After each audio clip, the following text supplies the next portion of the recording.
Uh, this is lecture number 28 or 29.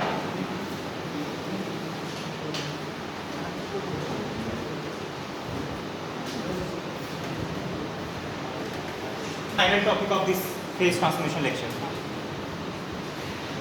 I'm not sure that you people have gone through this video or not. This topic is already there in Introduction to Physical Metallurgy. I remember. This is one of the part of IBM also. The topic is cold working and annealing. Right? And this annealing is a kind of heat treatment, you can say, because in the annealing we have to provide heat. We are taking the sample to high temperature, but we are taking the sample to high temperature slowly. We'll put the sample into the furnace, we switch on the furnace, so what will happen? The temperature will rise slowly to the higher temperature. So during that time, these three things happen, these three mechanisms. These are the three mechanisms: recovery, recrystallization, and grain flow. We'll see the mechanism. But before moving into that, let us talk about what is cold working. Right? Anybody remember what is cold working and hot working?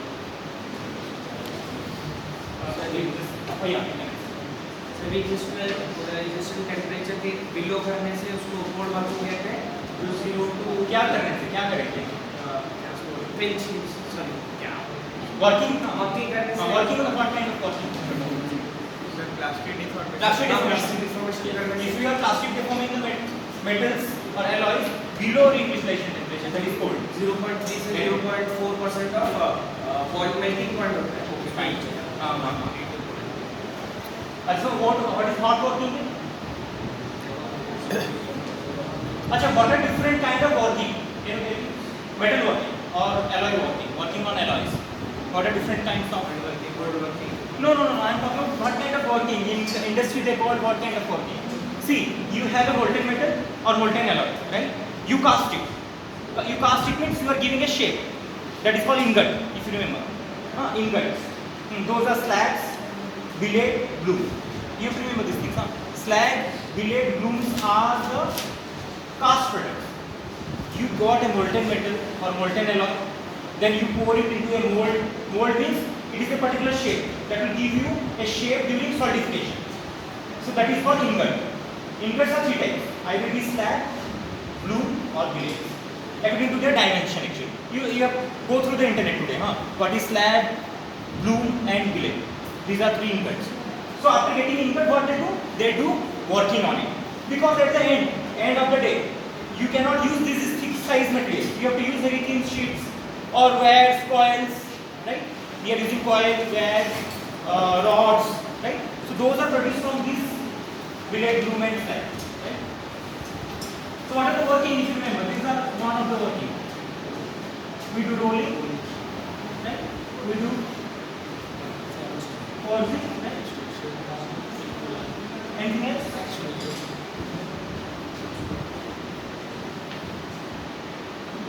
The steel wires you see, the copper wires you see, those are wire drawing, or this is sometimes called deep drawing.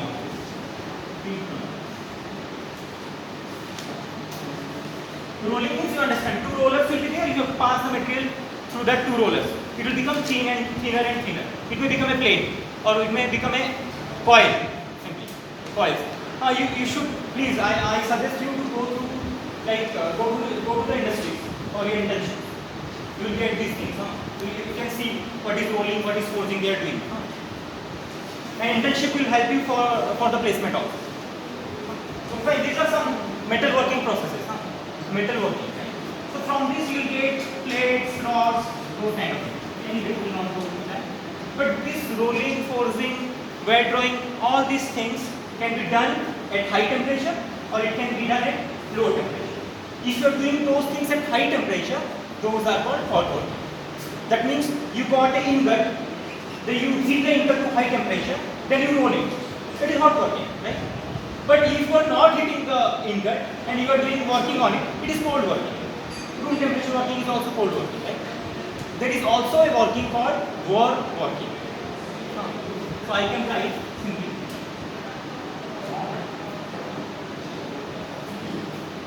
One is called cold,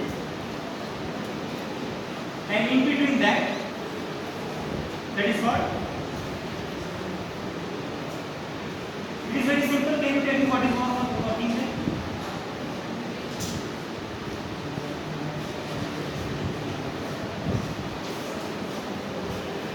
So war working means it will be a temperature in between these two, obviously, right? So there is a range. Basically, I can start with 0.1 Tm. What is this 0.1 Tm? Melting. Tm is the melting point of the alloy or the metals you are dealing with, right? But in Kelvin, Tm is the melting point in Kelvin, right? 0.1 Tm you understand. Similarly, you can go to 0.2 Tm, you can go to 0.3 Tm, right? You can go to 0.4, 0.5, 0.6, 0.7, 0.8, then 0.9. Maximum temperature 0.9. If you go to then one day melting, there will be melting, right? See, metal working are done never at melting point. It is not melting, right? So you understand. So I am going to up to 0.9 pm, right? Okay. So now you can tell me up to which it is cold working, up to which it is hot working. Let me see. Below 0.5. So my important point is you have to find out first what is the warm working temperature. That will differentiate, na? So warm working temperature is, this is your warm working temperature. That means if you are doing rolling, forging, wire drawing, extrusion, at this temperature, in between this temperature, 0.3, 0.4, 0.5, 0.6, that is warm working. Then what is cold working, you can understand? Cold working will start from 0.1, if you are doing suppose 0.2, up to or in between 0.2 to 0.3, fine. And similarly hot working means it starts with 0.6, just above 0.6, up to 0.9 it is hot working. This is clear? You may not get these things from textbook, but you should understand this one. So now can you tell me if you do metal working at high temperature, what will happen? And if you do metal working at low temperature, what will happen to the metal property, for example? Okay, fine. Metal working here means plastic deformation. Okay, you people understood? When you plastically deforming a metal or alloy, what happens? Very good. Strain hardening occurs. What is the cause of strain hardening? Anybody remember? Increasing number of dislocation. There will be increase in the number of dislocations. Very good. So dislocation density increases. Right?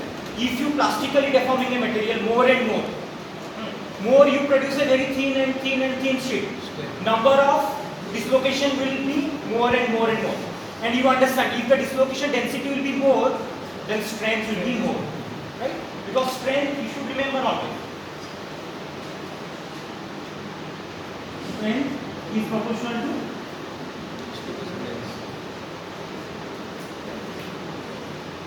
dislocation density. More is the number of dislocations, more is the strength. Right? But what is the difference? This is cold, this is hot. Right?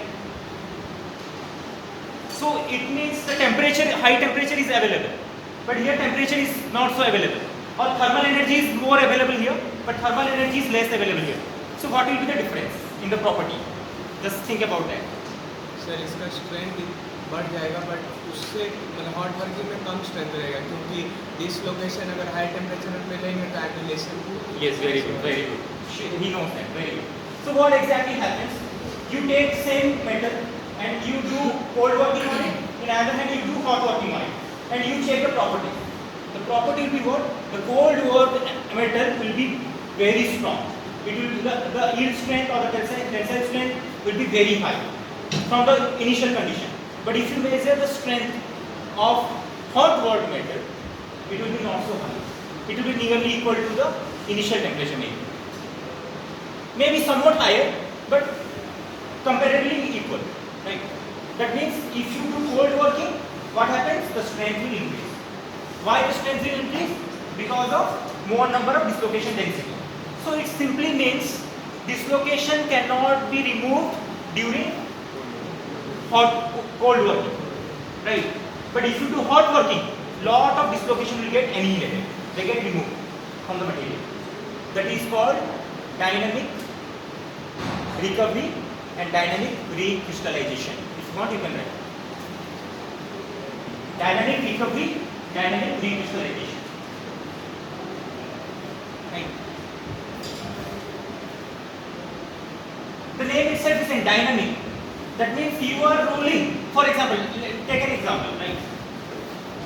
See, this is a roller, and this is the situation, right? This much of initial thickness was there, but after rolling you are getting a thinner. And suppose this is hot working. Right? What happens? The moment you are deforming, dislocation will generate. Obviously, plastic deformation is happening. But those dislocations also get annihilated. Why? Because temperature is available.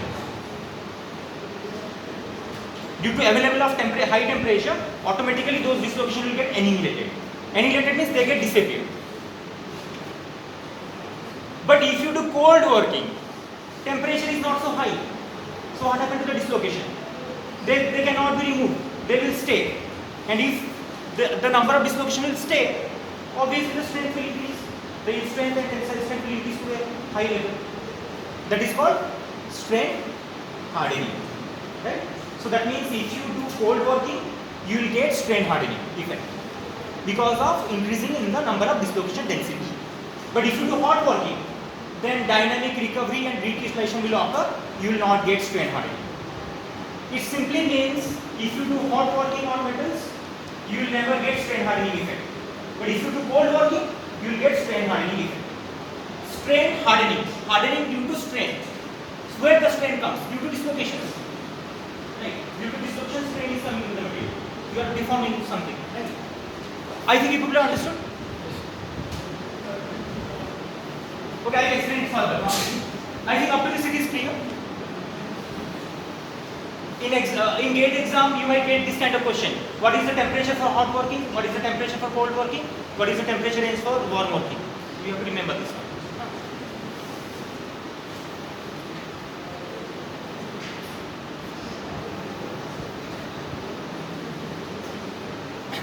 Okay, fine. So finally what I can write?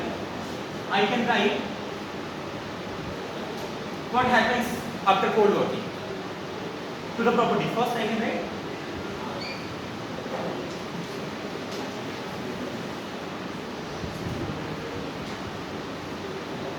strength or very good. Next, what happened to the hardness? Hardness also? Very good. Okay, now can you tell me what happens to the electrical property or electrical conductivity? Everybody know all metals and alloys are good conductor of electricity basically. Right? And this electrical conductivity is coming due to motion of electrons, flow of electrons. Electron is flowing from one location to another location.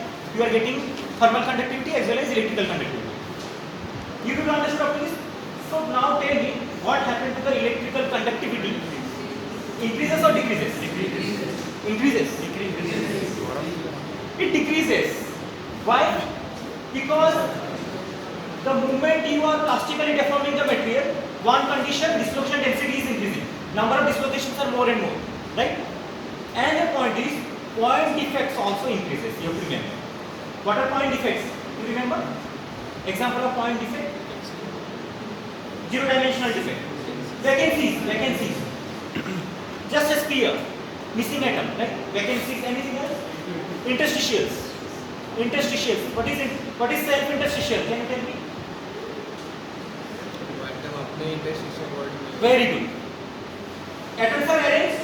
When atoms are arranged, some empty voids are there. You know the voids, octahedral void, tetrahedral void. Those are interstitial sites. If the atom itself will go into the interstitial sites, it is self-interstitial. Very simple. Carbon going into the interstitial site of iron, is it self-interstitial? No, because it is a foreign element. If carbon will go into the interstitial voids of iron, it is not self-interstitial. But if iron will go itself into the interstitial void, it is self-interstitial. But it is not so possible always. Because interstitial sites are so small. You understood? So what I can write? What happened to the electrical conductivity decreases?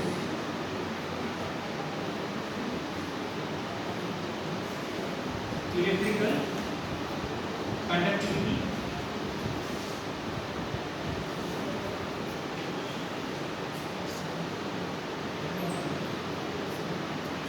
you understood the reason? Because of formation of lot of dislocations, because of formation of point defects also. Vacancy, number of vacancy will increase, number of self-interstitial may increase.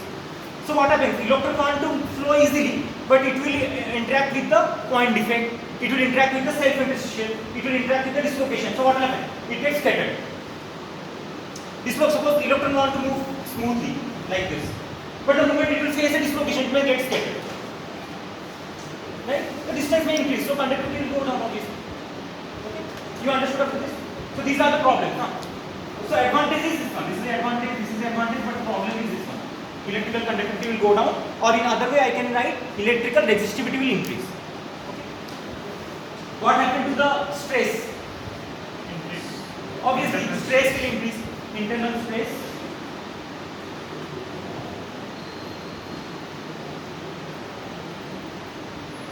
When you sit for any interviews like for Tata Steel or Tata BSL, they ask if they want you to be placed in rolling plant, where they do rolling or forging, they may ask you this kind of question. What happens if you do cold working on a metal? What happens to the property? So these are the property changes after doing cold working. So internal stresses, what happens? Increases.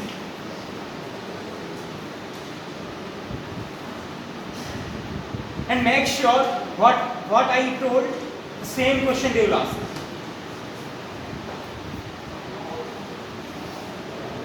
You can consult your seniors.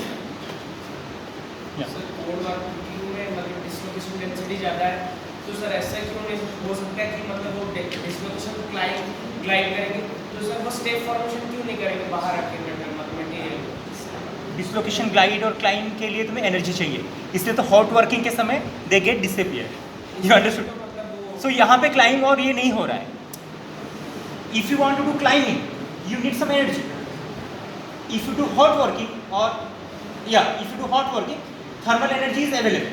So in that condition, dislocation can climb because energy is available. But you are doing cold working, energy is not so high, so they cannot climb. So they will stay. See how dislocation will disappear. If dislocation, I will tell you that how dislocation disappears. You cannot say dislocation will disappear like that. It has to go to some position, right? Better it goes to surface, completely to the surface of the material. Sir opposite और अगर plane रहेगा वो भी तो मतलब मर्ज करके dislocation animation होता है। Yeah, I will talk about that also. Anyway, so you understood up to these are the property changes of the ring here. So if it is cold working, then why would need temperature 0.1 to 0.2 metal? Because see, oh yeah, very good question. So his point was, if you are providing some heat, 0.1 TL, that means you are obviously providing some heat. Maybe it is 100 degrees centigrade for a steel, maybe. Suppose 0.3, it may be like 300 degree or 400 degree for a steel. You are providing heat, that means, but still it is cold working. So hot working and cold working division is on the basis of recrystallization temperature. You have to remember that. I can write. If you are getting confused, you can write. The point is,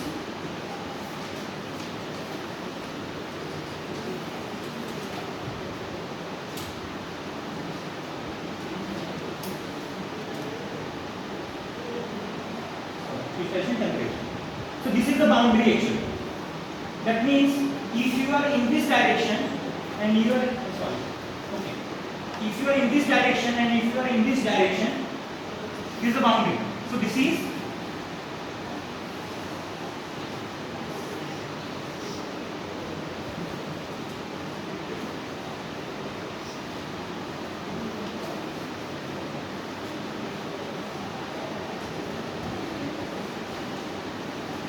right. If you are plastically deforming a metal or alloy below recrystallization temperature, that is called cold working. But if you are deforming plastically a material above recrystallization temperature, it is not cold. But boundary is actually warm working. working concept is something different. But you remember 0.3 to 0.6. Okay? It is clear, I think. So this is the boundary point. So it doesn't. That means different metals, different alloys have different recrystallization temperatures. You can write this line. Different metals, different alloys have different recrystallization temperature.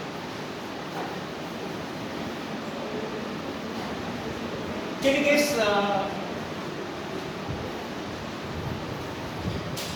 Okay, can you guess what will be the hot working temperature for steel?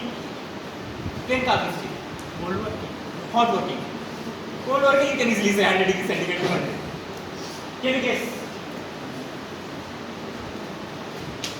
See, in certain literatures they also write 0.4 to 0.5 pm is the recrystallization temperature. Some people write in the text. 920.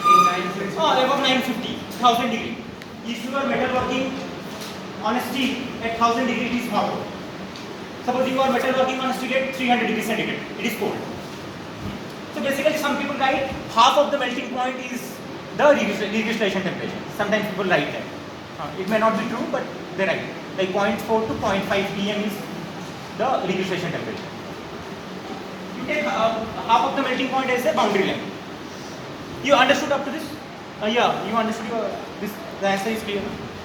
Fine.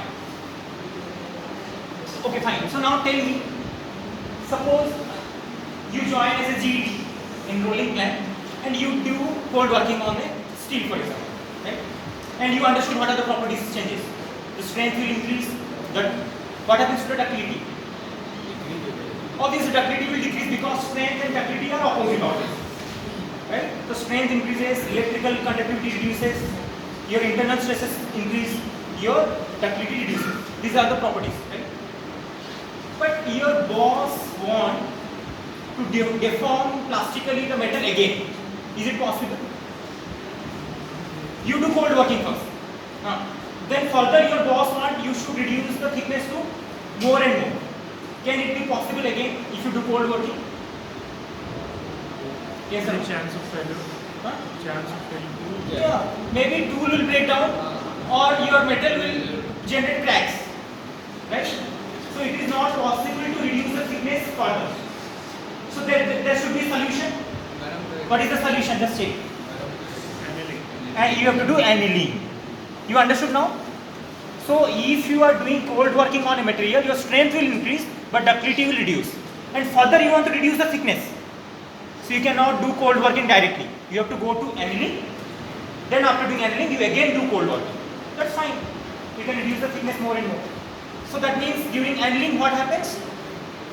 Recovery happens, recrystallization happens, grain growth happens.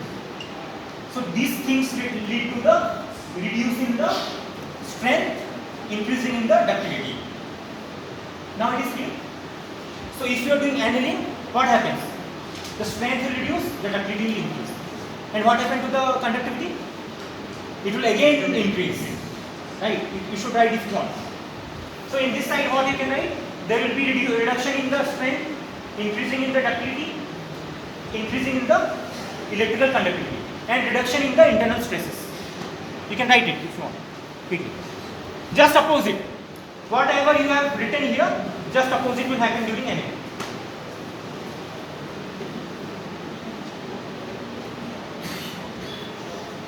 Fine.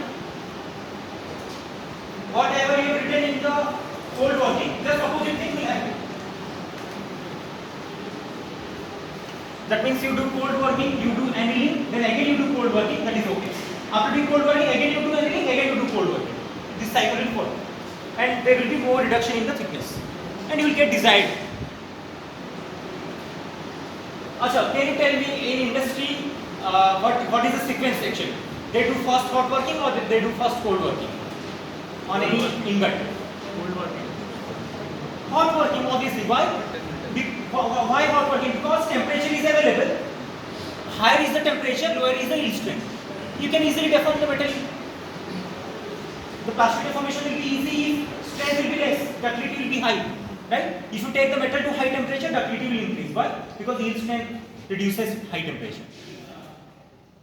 Okay, fine. This points and dynamic recovery and dynamic recapitulation also occurs at high temperature. So that will increase the ductility always. That's why in the industry they do hot working as much as they do hot working, right? मान लो कि material में तो वो residual stress की वजह से मिल रहा है कि डिसलोकेशन की वजह से? डिसलोकेशन की वजह से. Residual stress See, if you remember, where there is dislocation, there is a strain field always. ऊपर में एक रहेगा, नीचे रहेगा, right? If this is a dislocation, anybody remember? If this is your dislocation, which kind of strain field is on the top and which kind of strain field at the bottom? This is inverted T. And this is as or skew dislocation. This inverted T is as or skew dislocation. No, this is edge dislocation. Half plane of atom ऊपर है और dislocation line और नीचे denote है. I need a duster too. Duster. Okay, fine. This kind of dislocation and this kind, these are edge dislocation, no? So tell me, in this kind of dislocation, which kind of strain field is at the top? At the bottom, which kind of strain field is here? And for this also, which kind of strain field here and which kind of strain field here? ऊपर में compression. You don't remember, this is actually extra half plane of atom and this is dislocation line, right? So this is dislocation line, this is extra half plane of atom. This means top compressive, bottom tensile, right? And this one just opposite. This is compression, this is tensile. You should remember these things, right? So if you increase the number of dislocation in the material, what happens? Lot of strain will generate because each dislocation has a strain field. So lot of dislocation will be there. So lot of strain field will be there. So that is generating the stress. He asked me a question, why stresses are increasing? Because of defects only. More is the defect. Each defect has a strain field around it. And if there is a strain, there will be a stress. You understood my point? You understood the question? He asked me how internal stresses are generating on cold working. The answer is simple, because of increasing in the dislocation and defects, point defects. Each defect has a strain field. Achha, anybody remember if you have a vacancy, which kind of strain field will be there around a vacancy? I have drawn the diagram, I remember. If you have a vacancy, which kind of strain field will be there? Compressor or tensor? Vacancy means missing atom. Atom will be not there. Yeah.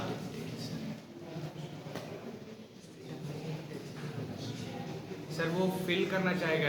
Obviously, atoms want to come closer because atoms always try to remain in a equilibrium position.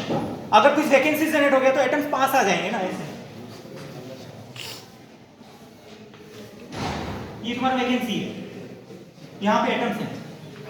You remember the diagram now? These are atoms. Atoms try to come closer.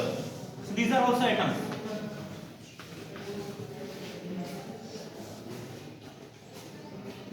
So this is compression. Sir compression कैसे होगा? ये तो हाँ तुम वही तो बोलो, तुम compression is टेंशन होगा सर, क्योंकि डिसलोकेशन वाला जो डिसलोकेशन लाइन आप जहाँ पर बनाए थे वहाँ पर भी तो एटम है नहीं, क्योंकि बगल वाला जो एटम सब रहेगा पास आने का ट्राई करेगा, तो नीचे में dislocation is a extra half plane of atom. Already atomic planes are present. You are intentionally pushing something. What happened? It will push. Vacancy fill up करना. You understood now? Inside the crystal, it will push. जी sir, लेकिन वहाँ पर जहाँ पर extra plane of atom नहीं है, जहाँ पर डिसलोकेशन लाइन है, नीचे में एटम नहीं है, तो वहाँ पर क्या होगा? जो पास जो एटम रहेगा वो फिलअप करने का ट्राई करेगा, तो वहाँ पर टेंशन वाला फोर्स अप्लाई हो रहा है ना. ठीक से देखो. अरे यार. नीचे which one is the extra half plane of atom? वो बीच में. ये वाला? This is your extra half plane of जी atom. Sir. So this is this is your dislocation line. जी. You remember? Yes, This is sir. dislocation line and this is the extra half plane of atom. ये जबरदस्ती आया है तो क्या करेगा? इसको धकेलेगा ना एटम्स को. तो ऊपर में कॉम्प्रेसिव लग रहा है, लेकिन हाँ नीचे मैंने में बोला tension. this is compression and this is tension because atoms are coming closer. हाँ, क्योंकि उधर So- एटम नहीं है तो इसीलिए हाँ. टेंशन लग रहा है, लेकिन वैकेंसी में भी तो उधर एटम है, Exactly. टेंशन लगेगा. Obviously. So that's why that's what I want to answer, get an answer from you. समझ में आ गया. This is extra half plane of atom. So this is going into the material. So it will push obviously. Because these atoms are already in the equilibrium distance. You are intentionally pushing some extra half plane of atom. So it will push. But this part is missing. So atoms will come closer. So this is in compression field. This is in tension field.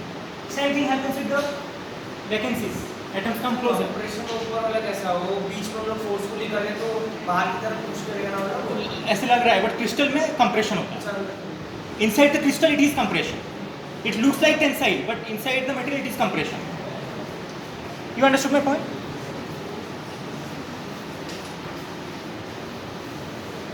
If extra half plane of atom will be here, this will be T.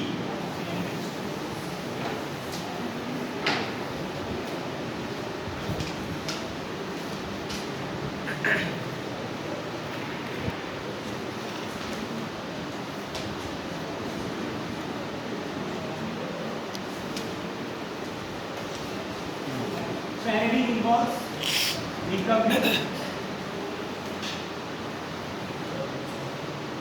then recrystallization,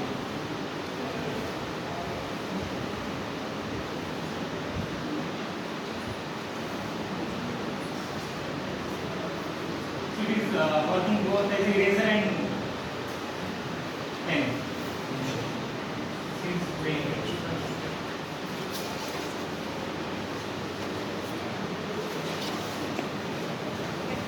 these three things happens if you do annealing on a cold work metal. हाँ? अच्छा खराब हो जाएगा. Anyways, you understood? So now you have to write recovery occurs at low temperature. You do cold working on metal, then you put the metal into a furnace and you switch on the furnace. So temperature will rise slowly to high temperature. So at low temperature recovery will start. I'll explain one by one. Then that means at intermediate temperature what happens? Recrystallization will occur. And when the temperature is very high, then grain growth will occur. Right? So this occurs at low temperature. This occurs at intermediate or high. And this occurs at very high temperature.